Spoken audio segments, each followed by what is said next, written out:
Hello everyone, আমি ASM Arif আপনাদেরকে স্বাগতম জানাচ্ছি এডি একাডেমির আরেকটি এপিসোডে। তো আজকে আমরা দেখব যে বাংলা সিগনেচার টাইপ লোগো কীভাবে বানায়, ফটোগ্রাফি লোগো অ্যাকচুয়ালি। সো এটি হচ্ছে একটি ফন্টকে একটু কাস্টমাইজ করে, স্লাইডলি কাস্টমাইজ করে জিনিসটি বানানো হয়েছে। তো আজকে এটি দেখাবো কীভাবে এটি বানাবেন। সো চলুন শুরু করি। আপনি যদি চ্যানেলে নতুন হন অবশ্যই চ্যানেলটি সাবস্ক্রাইব করে বেল আইকনটি প্রেস করে ফেলুন। প্রথমে আমাদেরকে যে কাজটা করতে হবে সেটা হচ্ছে এই যে লিপি ঘর নামে একটা ওয়েবসাইট আছে, আমি আমার ভিডিও ডিটেইলে নামটা দিয়ে দিচ্ছি। সেখান থেকে ফ্রি ফন্টে যাব। তো ফ্রি ফন্টে গেলে দেখবেন এখানে মাহফুজ নামে, মাহফুজ একে এই ফন্টটা হচ্ছে আমরা ডাউনলোড করব। এখানে ডাউনলোডে প্রেস করলে এখানে কিছু লেখা আছে, লেখাগুলো অবশ্যই পড়ে নেবেন। যেমন এই ফন্টটি আপনি সব রকম ব্যক্তিগত ব্যবসায়িক কাজে ইউজ করতে পারবেন, বাট ডিস্ট্রিবিউট করতে পারবেন না। তার মানে এই ফন্টটা ডাউনলোড করে আপনি ওই যে ফন্টের সেটিংসটা এটা অন্য জায়গায় বিতরণ করতে পারবেন না। তা না হলে কি হবে, লিপিঘর আপনার নামে কেস করে দিতে পারে। যাই হোক, এটা কপিরাইটের একটা ব্যাপার, এটা সবাইকে মেনে চলা উচিত। এবং এখান থেকে ডাউনলোডে প্রেস করলে আমি এই যে উপরোক্ত স্বীকারোক্তিগুলো মেনে নিচ্ছি এবং এখান থেকে ক্লিক করে ডাউনলোডে প্রেস করতে হবে। ডাউনলোডে প্রেস করলে এটি আপনার ডিরেক্টরিতে যেখানে সেভ করতে চান সেভ হয়ে গেল। এখন আসুন এই ফন্টটা কীভাবে সেট আপ দেবো। শো ফোল্ডারে গেলাম, তারপর এটাকে আনজিপ করে ফেলবো। আনজিপ করার পরে মাহফুজ একে এখানে আসবে। তো এখানে এএনএসআই ভার্সন এবং ইউনিকোড ভার্সন। এএনএসআই ভার্সন হচ্ছে যারা কিনা বিজয় ইউজ করেন, আমি যেহেতু অভ্র ইউজ করছি সেটা হচ্ছে ইউনিকোড। সো এই জন্য আমি দুটাকে নিলাম, নেওয়ার পরে ওপেন উইথ আমার ফন্ট যেটা দিয়ে ওপেন হয় সেটা, অথবা আপনি ডাবল ক্লিক করে করে করতে পারেন। সো আমি এখানে ওপেন উইথ ফন্ট বুকে ক্লিক করছি। ক্লিক করার পর ইনস্টল ফন্ট, এবং কিছুক্ষণ সময় নিয়ে এই ফন্টটা ইনস্টল হয়ে যাবে। সো মাহফুজ একে। এখন আসুন আমরা চলে যাই অ্যাডোবি ইলাস্ট্রেটরে। এখান থেকে আমি চলে যাচ্ছি ফাইলে, ফাইল থেকে নিউয়ে চলে যাচ্ছি। নিউয়ে যাওয়ার পরে একটি আর্টবোর্ড নিচ্ছি যেটি কিনা 2000 পিক্সেল বাই 2000 পিক্সেল, এবং এখানে বাকি কালারগুলো সিএমওয়াইকে দেন এখানে যেটা আছে সেটা হচ্ছে এফেক্ট, সেটা হচ্ছে 300 PPI raster effects, and hit the create button. আমার একটি স্কোয়ার শেপের আর্টবোর্ড চলে আসলো। এখন চলে যাব টেক্সট টুলে। টেক্সট টুলে যাওয়ার পরে লরেম ইপসন একটা নতুন কি বলবো এটাকে ডেমো টেক্সট চলে আসবে, এবং আমার যে অভ্র আছে এটাকে অভ্র করে নেব। এখন আসুন এখানে আমরা লিখব যেটা লেখা যায়, যেমন কাজী সাজ্জাদ। ওকে, এটা লেখা হয়ে গেল। দেখবেন যে এখানে আসলে ফন্টটা পাইনি এখনো, এখানে ফন্টটা ভেঙে গিয়েছে। তো এখান থেকে আমাকে যে জিনিসটা করতে হবে সেটা হচ্ছে আমি অফ করে নিচ্ছি এবং নামটা লিখবো মাহফুজ। মাহফুজ নামে যেইটা করেছি আমরা, কাজী সাজ্জাদ, এবং এটা দুটা। সো এটা হচ্ছে আমাদের ফন্ট, আমাদের লেখা হয়ে গেল।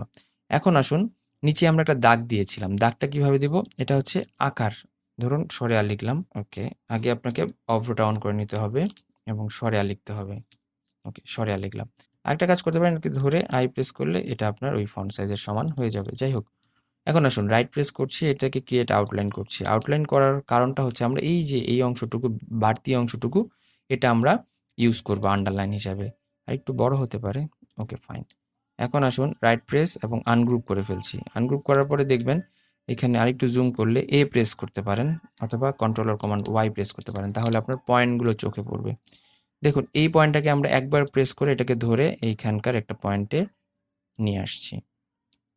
Okay fine. এখন যেটা করব, আমি হচ্ছে পুরাটাকে একটা সিলেক্ট করব, শিফট এম, শেপ বিল্ডার্স টুল প্রেস করলাম। এখন অল্টার বা অপশন প্রেস করে এই অংশগুলো পুরাটা বাদ দিয়ে দিচ্ছি, শুধু থেকে গেল আমার এই অংশটা। তার মানে এটা হচ্ছে আমার ওই যে এই কালো অংশটা। এখন এটাকে আমরা আন্ডারলাইন হিসাবে ইউজ করব। ধরুন এরকম আন্ডারলাইন হিসাবে আমরা এই জায়গাটায় ইউজ করে ফেলবো। ওকে, কাজী সাজ্জাদ। এখন এখানে একটা ডট ছিল, এই ডটটা আপনারা দিতেও পারেন, না দিতে পারেন, এটা আপনাদের মতো করে ইউজ করতে পারেন। Okay fine. এখন আসুন এটাকে আমরা ফন্ট রাখবো না, এটাকে রাইট প্রেস করে ক্রিয়েট আউটলাইন করে দিচ্ছি। ওকে, আউটলাইন হয়ে গেল। সবগুলোকে সিলেক্ট করলাম এবং একটু দেখে নিব যে মিডল অ্যালাইনমেন্ট হয়েছে কিনা। ওকে, সবগুলোকে সিলেক্ট করে কন্ট্রোলার কমান্ড জি প্রেস করলাম।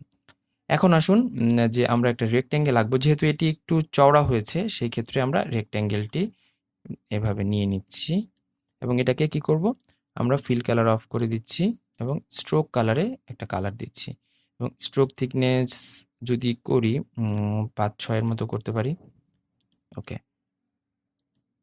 একটু বড় হবে এটা উপরের দিকে, একটু ব্রিদিং স্পেস দিব যাতে করে জিনিসটা ভালো লাগে। ওকে, আর একটু বড় হতে পারে এই জিনিসটা। সো এরকম, গুড। এখন আসুন যে পুরো জিনিসটাকে আমরা কেটে ফেলবো। কিভাবে কাটবো? এটা যেটা করতে পারি, এই যে এখানকার যে রেক্টেঙ্গেল আছে সেই রেক্টেঙ্গেল নিতে পারি অথবা নতুন করে রেক্টেঙ্গেল নিতে পারি। তো নতুন করে যদি রেক্টেঙ্গেল নেই, এটার উপরে ঠিক এভাবে একটা রেক্টেঙ্গেল নিচ্ছি এবং এটা হয়ে গেলে এইখান থেকে আরেকটা রেক্টেঙ্গেল নিচ্ছি। সো এই যে এই দুটা, হ্যাঁ, আমরা আমরা হচ্ছে এগুলোকে একটু কালার দিয়ে ফেলি, তাহলে আমাদের জন্য বুঝতে সুবিধা হবে। রেড কালারটা এবং এটা হচ্ছে আমাদের ব্লু কালারটা। সো দেখুন এগুলাকে এখন মিডল অ্যালাইনমেন্ট করবো। এগুলো হচ্ছে আমাদের দাগ, যে ক্ষেত্রে মেজারমেন্ট বলতে পারেন। সো আমাদের বেস লাইন হচ্ছে এটা, এটার সাপেক্ষে আমরা কি করলাম, এটাকে মিডলে বসালাম ঠিক এভাবে। এবং এই যে রেডটা, এটার সাপেক্ষে আমরা কি করব, এটাকে মিডলে বসাবো। ওকে, আগে সাপেক্ষ ঠিক করে নিতে হবে, তা না হলে কিন্তু দুটা সার্কেলই, দুটা রেক্টেঙ্গেলই সরে যাবে। এটা হচ্ছে আমার সাপেক্ষ, দ্যাট মিনস ওটা হচ্ছে আমার বেস, ওটাকে কোথাও সরাবো না। এখন আসুন সবগুলো রেক্টেঙ্গেলগুলোকে সিলেক্ট করছি, not text. Okay, shift M মানে শেপ বিল্ডার্স টুল। এখন কি করব, এই অংশটুকু কেটে বাদ দিয়ে দিলাম এবং এই অংশটুকু কেটে বাদ দিয়ে দিলাম। এই অংশগুলো থাকলো, তাই তো? ওকে, এখন যেটা করতে হবে সেটা হচ্ছে এ প্রেস করতে হবে। এ প্রেস করার পরে যা শুধু এই অংশটা ধরবো আমরা, ডিলেট, আবার এ প্রেস করছি, ডিলেট, এটা এ প্রেস করে এই অংশটুকু ডিলেট, এ প্রেস করাই আছে আমাদের, এ হচ্ছে ডিলেট। এখন আসুন, এটা হয়ে গিয়েছে। কেন এইভাবে রাখলাম, আমরা তো এটাকে আউটলাইন করে তারপর এটাকে হচ্ছে রেক্টেঙ্গেল করে কাজটা করতে পারতাম, কিন্তু এটা একটা কারণ হচ্ছে এটাকে আমি স্ট্রোক মোডে রাখতে চাই।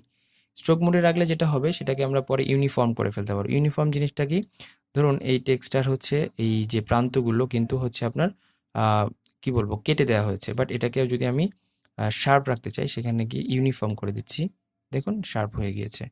সো সবগুলোকে আবার সিলেক্ট করছি, সিলেক্ট করার পর এখান থেকে ইউনিফর্মে গিয়ে এরকম করে ফেলতে পারছি, বা আপনি চাইলে এরকম করতে পারেন।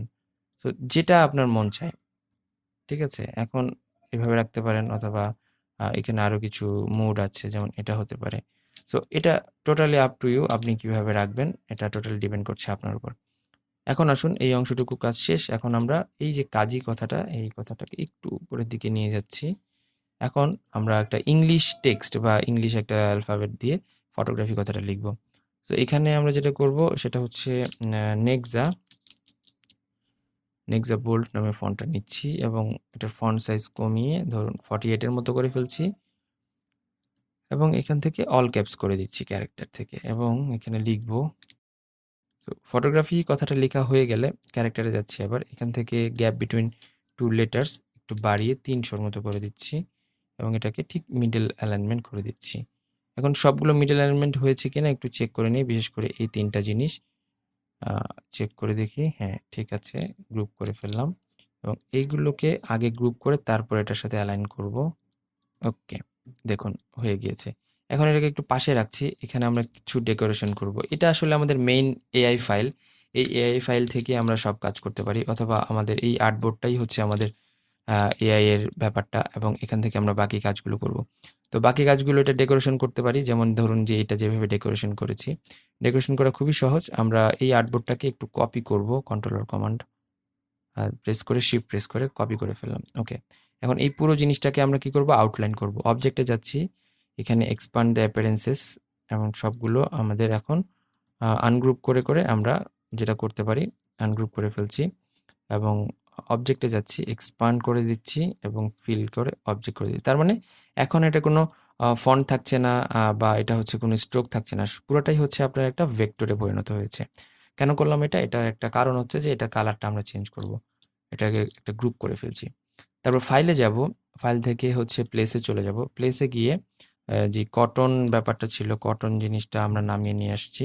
এটা আমরা নামিয়েছি ফেব্রিক থেকে এবং প্লেস করে দিচ্ছি। প্লেস করার সময় দেখুন যে এরিয়াটা সিলেক্ট করে দিতে পারবেন যে কতটুকু এরিয়া আপনি এটাকে প্লেস করতে যাচ্ছেন। এবং এটাকে সবার শেষের লেয়ারে পাঠাচ্ছি এবং যেটা করব সেটা হচ্ছে যে এটা এই কালারটাকে সাদা করে দিচ্ছি। এখন আসুন, তারপর যেটা করব সেটা হচ্ছে যে আমরা এখানে একটা স্কোয়ার শেপ নিয়ে নিচ্ছি এবং এই স্কোয়ার শেপের কালারটা হবে ব্ল্যাক এবং এটার কিছুটা অপোসিটি আমরা কমিয়ে দেব এবং এটাকে ধীরে ধীরে পেছনের লেয়ারে পাঠানো শুরু করব। সো বুঝতেই পাচ্ছেন। এবং এখন যে কাজটা করব, এটার কালার আমরা চেঞ্জ করে ব্লু করে ফেলি, যদি এই ধরনের ব্লু বা ডার্কার ব্লু হতে পারে, রেড হতে পারে, সো আমরা এখান থেকে কি করছি, একটা কালার দিয়ে দিচ্ছি, ধরুন এরকম একটা ব্লু করে দিচ্ছি। ওকে, এখানে যেটা করতে পারি যে আমরা কন্ট্রোল সি কন্ট্রোল এফ আরেকটা রাখতে পারি এবং এটাকে আরেকটু ডার্কার কালার করে দিতে পারি বা একটু ব্লেন্ডিং মোডটা চেঞ্জ করে দিতে পারি। এখান থেকে ধরুন মাল্টিপ্লাই হতে পারে। সো এবং এটার অপোসিটিটা আরেকটু স্লাইটলি ডাউন করে আমরা জিনিসটাকে সাজিয়ে দিতে পারি। তো এই হলো আমাদের হচ্ছে যে লোগোটা বানালাম। এখন লোগোটাকে এক্সপোর্ট করব কিভাবে এবং এটাকে ইউজ করব কিভাবে। তো ধরুন আমরা এটার আরেকটা ভার্সন বানাই। সেটা হচ্ছে যে সো এই সাদা কালার এটাকে আমরা কপি করে নিয়ে আসছি। ধরুন আমি এটাকে কপি করে এখানে নিয়ে আসলাম এবং ঠিক মাঝ বরাবর, অ্যাকচুয়ালি এই আর্টবোর্ড বরাবর আমাকে মাঝ বরাবর বসাতে হবে। ওকে, এটাকে সিলেক্ট করছি এবং একটা সাদা কালার দিয়ে দিই, একটু অ্যাশ কালার দিয়ে দিচ্ছি।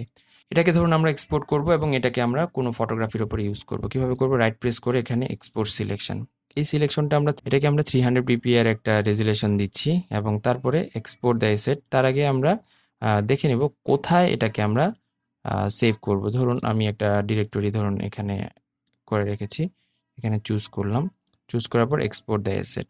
সো এখানে আপনাদের একটা ফাইল আর ফোল্ডার ক্রিয়েট হবে যেটি কিনা হচ্ছে পিএনজিটা রেখে দিয়েছি আমরা, বা হচ্ছে যে আমাদের যে পিএনজি সাদা রঙের লোগোটা এখানে চলে এসেছে। তো এখন যেটা আমরা কিভাবে আমরা ফটোশপে আপনার নিজের ছবিতে আমরা কিভাবে ইউজ করব। ধরুন আমি ফটোশপে চলে যাচ্ছি, ফটোশপে যাওয়ার পরে দেখুন আপনি কি করতে পারেন, ওই যে আমরা যেটা এক্সপোর্ট করে রেখেছিলাম সেখান থেকে নিতে পারেন। ধরুন আমি এক্সপোর্ট করে রেখেছি এই ফোল্ডারে, এখান থেকে ড্র্যাগ অ্যান্ড ড্রপ করে জাস্ট এখানে দিয়ে দিলাম এবং এটাকে কোথায় বসাবো, ধরুন এই মাঝ বরাবর কোনো একটা জায়গায়। তো মাঝ বরাবর এটাকে বসাই এখানে। ওকে, অথবা কেউ কর্নারে বসাতে কমফর্ট ফিল করে, সেই ক্ষেত্রে আমরা এটাকে যে কোনো একটা কর্নারে বসিয়ে দিব। ওকে, এবং এটার অপোসিটি খানিকটা কমিয়ে একটু এরকম রাখবো। এই যে হয়ে গেল আপনার এই ফটোগ্রাফির লোগোটা কিভাবে বসাবো এবং কিভাবে বানাবো। তো চলুন আরেকটা জিনিস দেখি, যে এই যে অনেকে মকআপ করে, মকআপের ব্যাপারটা। মকআপটা হচ্ছে রিপ্রেজেন্টেশন, রিয়েল টাইম রিপ্রেজেন্টেশন। তো এই মকআপটা ডাউনলোড লিঙ্ক আমি আপনাদেরকে ভিডিও ডিটেইলে দিয়ে দিব। ডাবল ক্লিক করে স্মার্ট অবজেক্টে নতুন আরেকটা উইন্ডো ওপেন হবে। এখান থেকে দেখুন এই যে রিপ্লেস দিস লোগো, এখানে আবার ডাবল ক্লিক করছি, এটাকে অফ করে ফেলছি এবং ওই যে আমরা কিছুক্ষণ আগে যেটা এক্সপোর্ট করলাম পিএনজি ফাইল, এটাকে এখানে নিয়ে আসছি এবং এটাকে একটু বড় করে ফেলবো। ওকে, তারপর কন্ট্রোল কমান্ড এস প্রেস করে দিব, সময় নেবে এবং পাশের উইন্ডোতে এটা গিয়ে সেভ হয়ে যাবে। খুবই সহজ, এটা ডাউনলোড লিঙ্ক এবং সব রিসোর্স ফাইলের ডাউনলোড লিঙ্ক আমি আপনাদেরকে ভিডিও ডিটেইলে প্রোভাইড করব, except the AI file of this logo. So hope that you learn a lot from this video. অনেক কিছু শিখতে পেরেছেন আশা করছি। অবশ্যই কমেন্টে জানাতে ভুলবেন না আপনাদের ওপিনিয়ন, আপনাদের পরামর্শ। আর keep me in your prayers as well. Don't forget to subscribe my channel. নতুন নতুন অনেক ভিডিও টিউটোরিয়াল নিয়ে আপনার সামনে হাজির হব আমি, ASM Arif from AD academy. Bye bye.